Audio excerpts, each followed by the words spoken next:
DD किसान पर।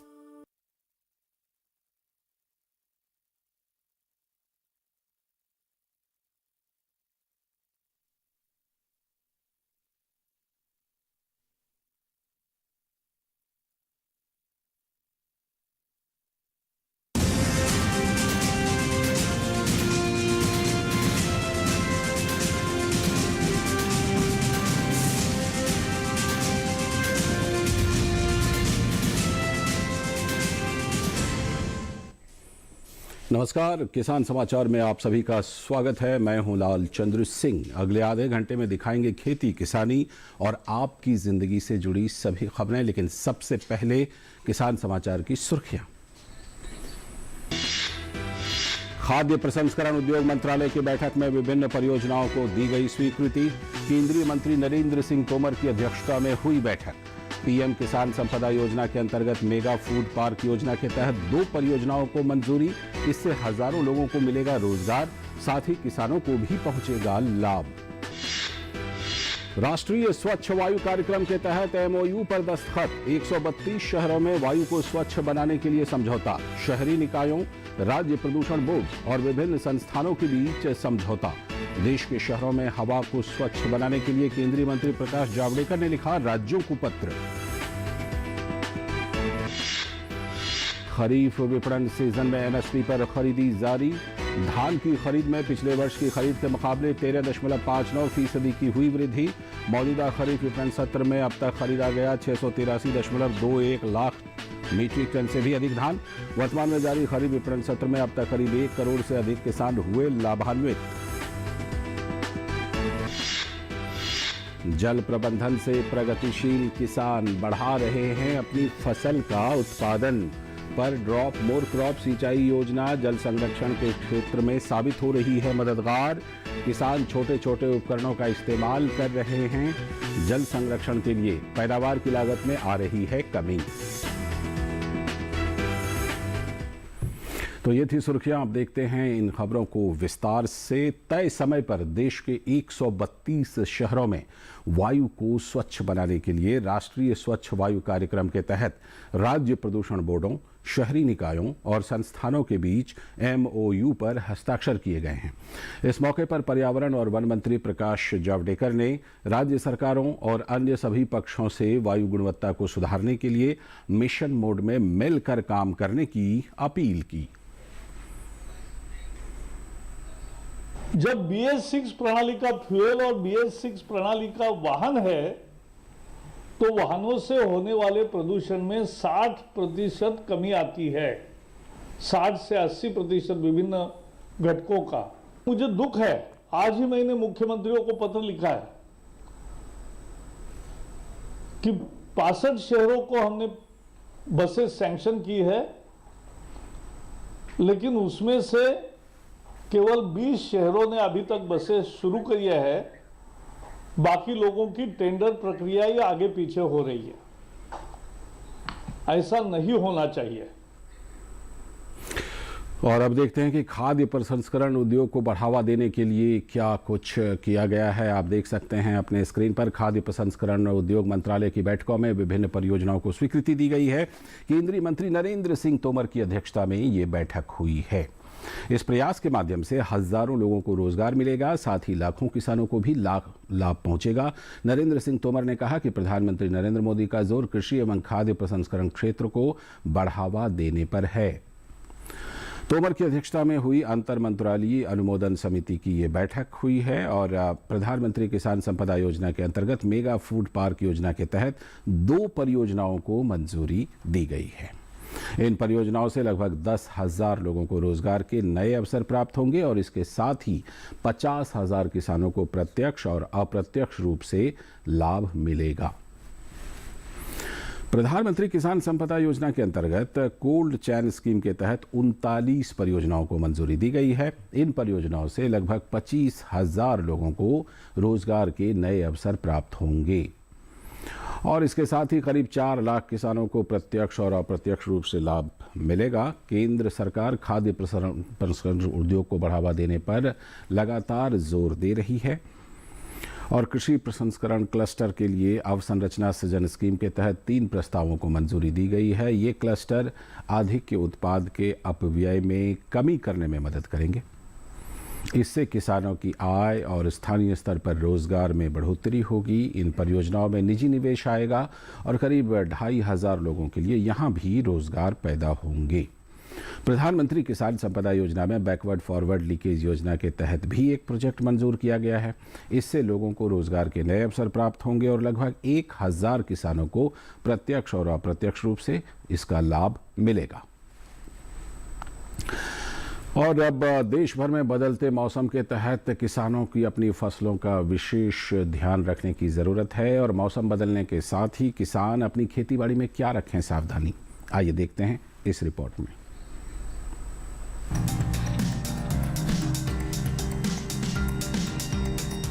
असम में धान की बुआई करें। धान के खेत में जरूरत के अनुसार सिंचाई भी करते रहें। किसान जूट की बुआई कर लें। यहाँ लौकी और कद्दू की बुआई कर सकते हैं किसान। लौकी और कद्दू के खेत में पर्याप्त नमी बनाए रखें। लौकी और कद्दू के खेत में जरूरी उर्वरक डालें। वहीं मूंग और उड़द की बुआई कर लें। मूंग और उड़द में समय समय पर सिंचाई भी कर सकते हैं। साथ ही मक्के की बुआई करते रहें। इसके अलावा केले की रोपाई करें।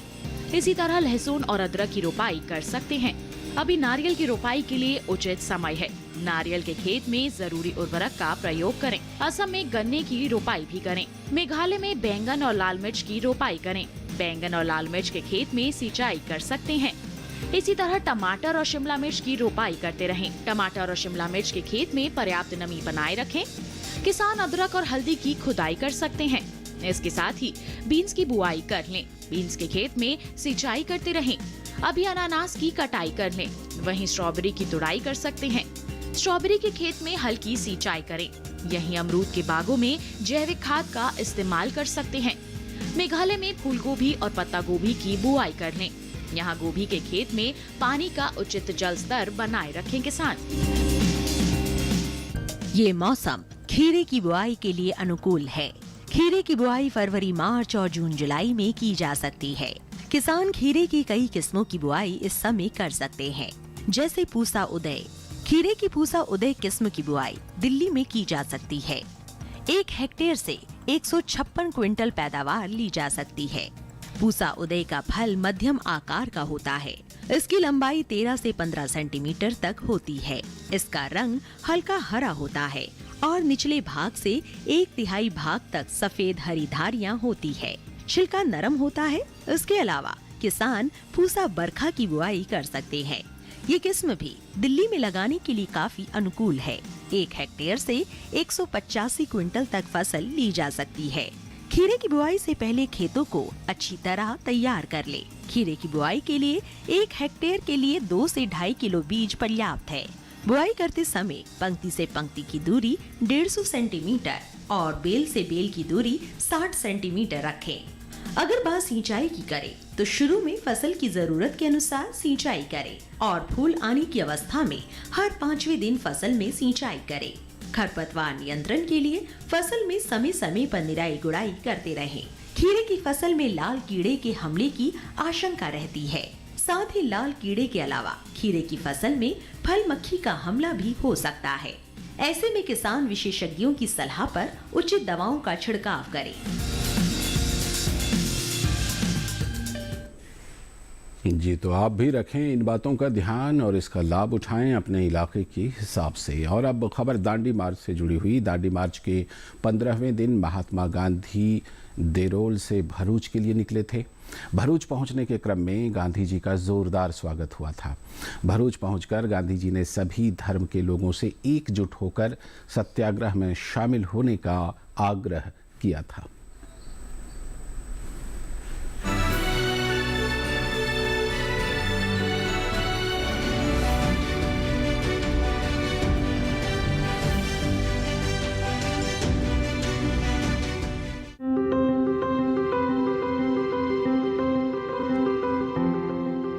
छब्बीस मार्च 1930 महात्मा गांधी पदयात्रियों के साथ सुबह सुबह भरूच के लिए निकले। भरूच के सेवाश्रम अस्पताल में तारीख और समय दर्ज है। कि महात्मा गांधी यहाँ सुबह के 9 बजे पहुँचे थे। गांधी जी ने यहाँ करीब 6 घंटे के विश्राम में अब्बास तैयब जी और सरोजनी नायडू से बातचीत की। इसके बाद महात्मा गांधी यहाँ के स्थानीय नेता दिनकर राव देसाई, चंदूलाल देसाई और छोटू भाई पुरानी से मिले। महात्मा गांधी के कहने पर ही चंदूलाल देसाई ने इस सेवा आश्रम की स्थापना एक छोटे से डेंटल क्लिनिक के रूप में साल 1920 में की थी। यहाँ गांधी जी ने आम सभाओं को भी संबोधित किया और सभी धर्म के लोगों से एकजुट होकर इस सत्याग्रह से जुड़ने की अपील की। उस दिन ऐसा था कि कुछ एक यंग लड़का था, उन्होंने उनसे सवाल किया था कि जो स्वराज है वो सिर्फ हिंदू जो है वही सिर्फ उसमें पार्ट ले सकते हैं। तो गांधी जी ने कहा था कि ये स्वराज जो है, हमें जो इंडिपेंडेंस चाहिए वो सिर्फ हिंदू नहीं ले सकता, हिंदू नहीं ला पाएगा, उसके लिए मुझे सबकी ज़रूरत है, वो मुसलमान हो, सिख हो, ईसाई हो, सबको साथ मिलके आगे चलना है। तो ये संदेश उन्होंने सभा जब की तब वहाँ उन्होंने ये संबोधित किया था और ये उनसे सवाल पूछा गया था, उन्होंने ये जवाब दिया था। देश आजादी के 75वें साल के मौके पर आजादी का अमृत महोत्सव मना रहा है। 75वें साल के इस खास मौके पर एक बार फिर पदयात्री दांडी के उस मार्ग से युवा पीढ़ी को आजादी की कीमत बताते आगे बढ़ रहे हैं। आने वाले समय में देश के प्रति और भी जनता देश के प्रति जागरूक रहे और सही अर्थ में देश को एक समृद्ध राष्ट्र बना है, मजबूत राष्ट्र बनाना है। तो सही में आने वाली पीढ़ी देश को एक समृद्ध राष्ट्र बनाने के लिए हर एक व्यक्ति का उसमें अपना योगदान दे। साल 1930 में महात्मा गांधी भरूच से बोट पार कर अंकलेश्वर तक पहुंचे थे। दांडी यात्रा में शामिल गांधी जी के बताए उसी मार्ग के जरिए बोट की यात्रा कर अंकलेश्वर पहुंचे। देरौल से निकलकर महात्मा गांधी भरूच पहुंचे थे और भरूच में उन्होंने 6 घंटे का विश्राम भी किया, यहाँ भोजन भी किया और लोगों को संबोधित भी किया। और अपने संबोधन में महात्मा गांधी ने सभी धर्म के लोगों को एक साथ खड़े होकर, एकजुट होकर अंग्रेजों के खिलाफ बिगुल फूंकने का आह्वान भी किया था। कैमरामैन कुलदीप शर्मा के साथ धीरज कुमार, डीडी न्यूज, भरूच।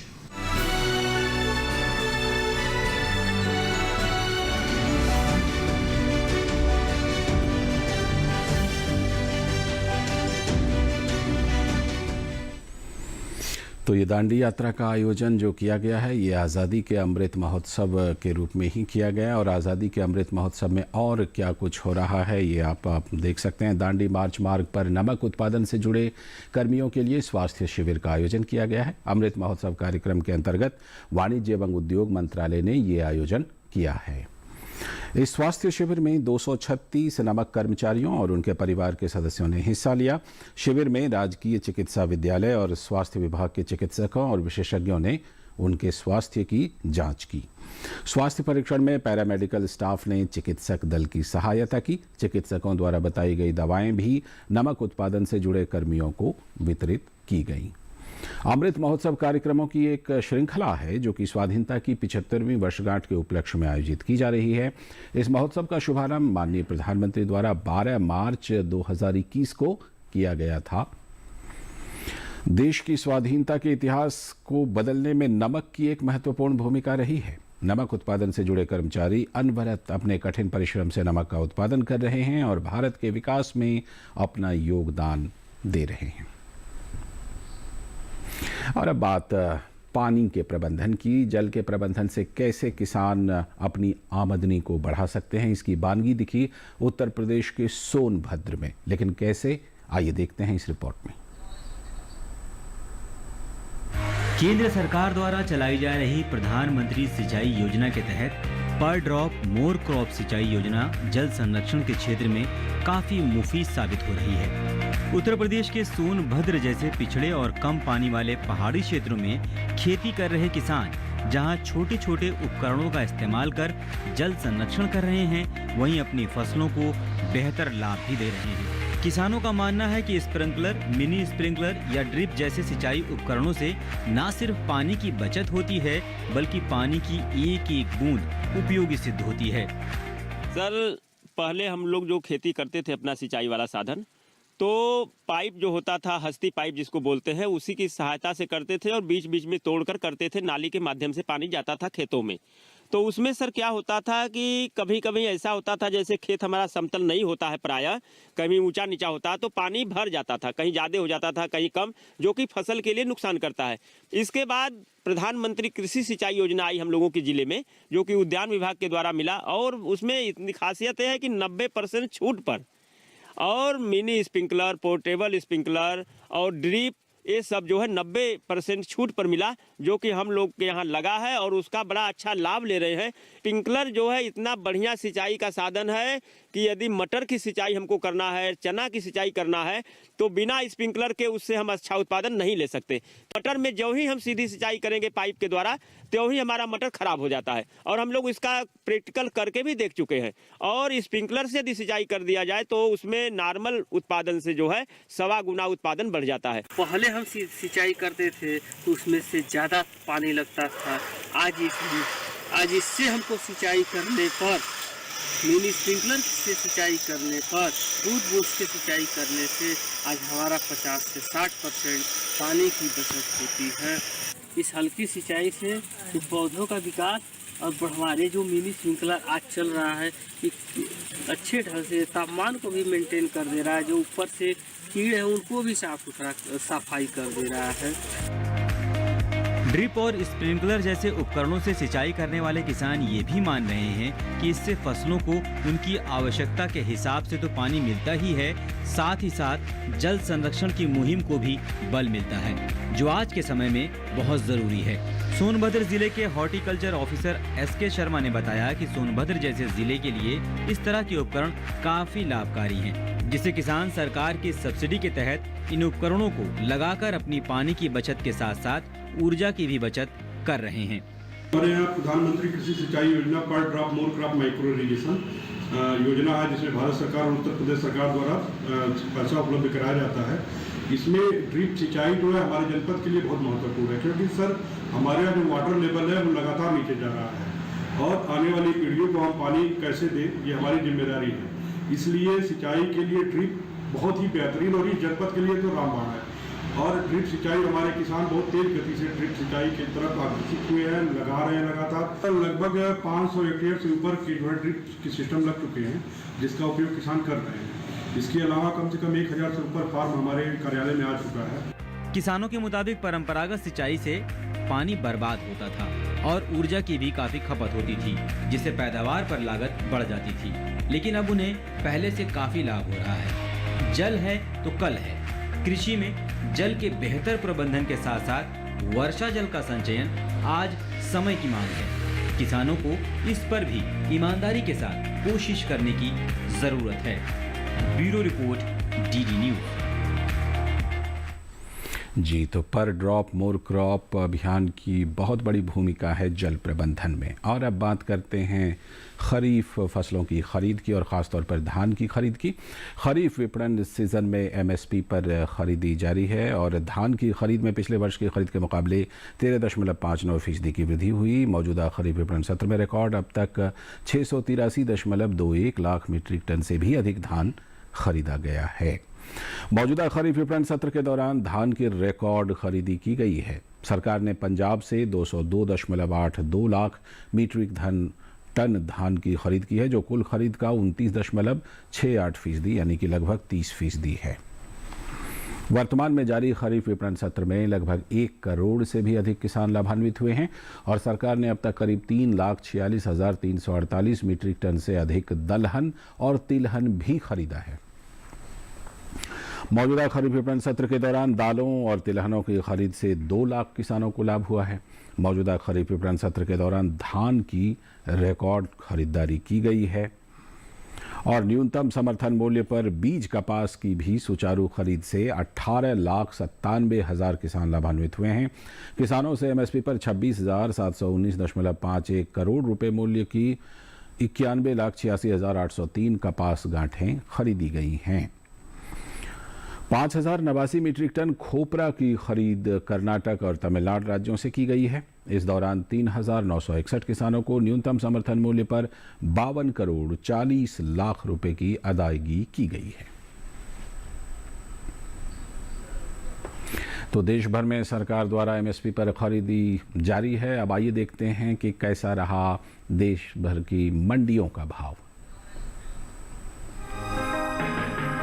सरकार के गोदामों में इस साल पुराने गेहूं का स्टॉक पिछले साल के मुकाबले अधिक है और जल्द ही मंडियों में नए सीजन के गेहूं की आवक बढ़ जाएगी। यानी गेहूं की सप्लाई पर्याप्त रहने की संभावना है, जिसका भाव कृषि उपज मंडियों में गेहूं के भाव पर पड़ सकता है। फिलहाल मंडियों में गेहूं का भाव इस तरह से है। एगमार्क नेट के अनुसार शुक्रवार को मध्य प्रदेश की खातेगांव मंडी में भाव 1820 रुपए दर्ज किया गया, जो गुरुवार को 1870 रुपए था। राजस्थान की कोटा मंडी में शुक्रवार को भाव 1830 रुपए रहा, जो गुरुवार को 1800 रुपए था। और उत्तर प्रदेश के अलीगढ़ मंडी में शुक्रवार को भाव गुरुवार के स्तर 1700 रुपए प्रति क्विंटल पर रहा। सरकारी गोदामों में पुराने गेहूं के स्टॉक की बात करें तो इस साल स्टॉक पिछले साल के मुकाबले लगभग 20 लाख टन अधिक है।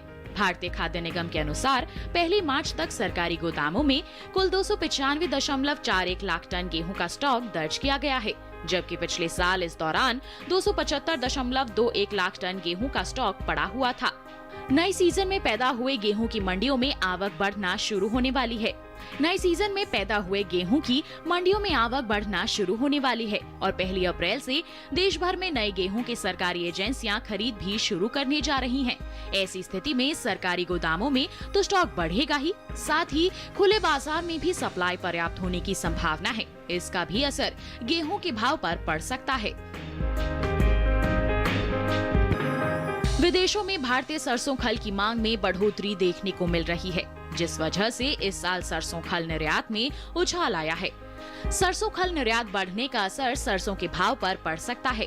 फिलहाल कृषि उपज मंडियों में सरसों का भाव इस तरह से है। एगमार्क नेट के मुताबिक शुक्रवार को राजस्थान की गंगापुर सिटी मंडी में भाव 5293 रुपए रहा, जो गुरुवार को 5238 रुपए था। लालसोट मंडी में शुक्रवार को भाव 5235 रुपए दर्ज किया गया, जो गुरुवार को 5300 रुपए था। और उत्तर प्रदेश की आगरा मंडी में शुक्रवार को भाव 5125 रुपए रहा, जो गुरुवार को 5120 रुपए था। सरसों खल निर्यात की बात करें तो चालू वित्त वर्ष 2020-21 के पहले 11 महीने यानी अप्रैल 2020 से फरवरी 2021 के दौरान देश से निर्यात लगभग 18% बढ़ा है। तो ये था मंडियों का हाल और अब चलते चलते सुर्खियों पर एक नजर फिर से डाल देते हैं। खाद्य प्रसंस्करण उद्योग मंत्रालय की बैठक में विभिन्न परियोजनाओं को दी गई स्वीकृति। केंद्रीय मंत्री नरेंद्र सिंह तोमर की अध्यक्षता में हुई बैठक। पीएम किसान संपदा योजना के अंतर्गत मेगा फूड पार्क योजनाओं के तहत 2 परियोजनाओं को मंजूरी। इससे हजारों लोगों को मिलेगा रोजगार, साथ ही किसानों को भी पहुंचेगा लाभ। राष्ट्रीय स्वच्छ वायु कार्यक्रम के तहत एमओयू पर दस्तखत। 132 शहरों में वायु को स्वच्छ बनाने के लिए समझौता। शहरी निकायों, राज्य प्रदूषण बोर्ड और विभिन्न संस्थानों के बीच ये समझौता।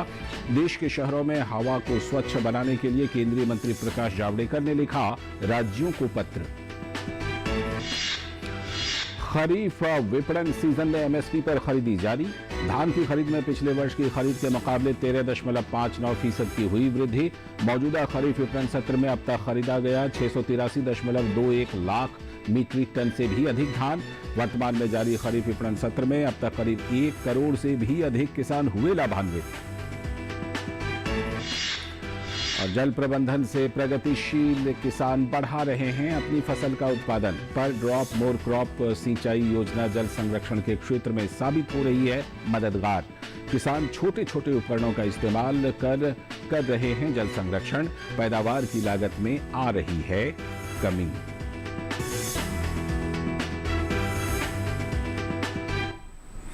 तो आज के किसान समाचार में इतना ही, लेकिन कल फिर इसी वक्त आपसे होगी मुलाकात किसान समाचार में आपसे जुड़ी खबरों और आपकी खेती किसानी से जुड़ी खबरों के साथ। पूरी टीम को दीजिए इजाजत। नमस्कार।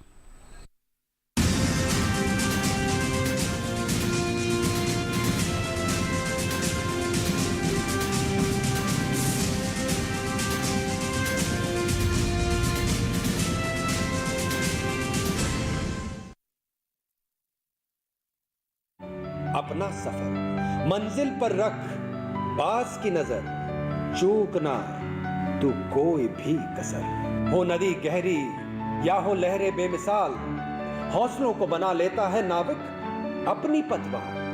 आए आंधी या आए लाख तूफान, ऊंची कर लेता है सारस अपनी उड़ान। आसानी से नहीं मिलती कोई मंजिल, कदम कदम पर संघर्ष करना पड़ता है। आसानी से नहीं बनता सपनों का घरौंदा, दिन का जोड़ना पड़ता है। करना है अगर मुट्ठी में ये जहां, भर लो तुम भी बात सी उड़ान। पहन लो हौसला नाविक सा, छू लो तुम भी आसमान।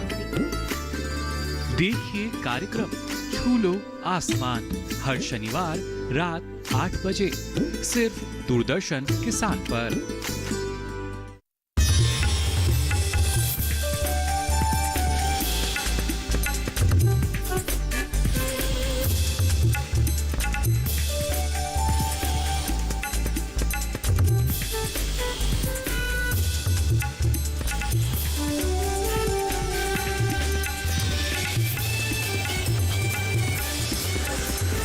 टीवी किसान, बदलते भारत की शान।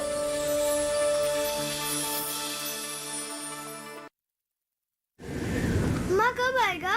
अभी आएगा। अरे बोलो ना माँ कब आएगा? बोला ना अभी आ जाएगा। ये ले आ गया कुआं। अरे कुआं नहीं माँ, हमारे घर नल से जल कब आएगा? नल से जल? अरे गुड्डी बहुत जल्दी आएगा पानी। जल जीवन मिशन आ चुका है। हम 1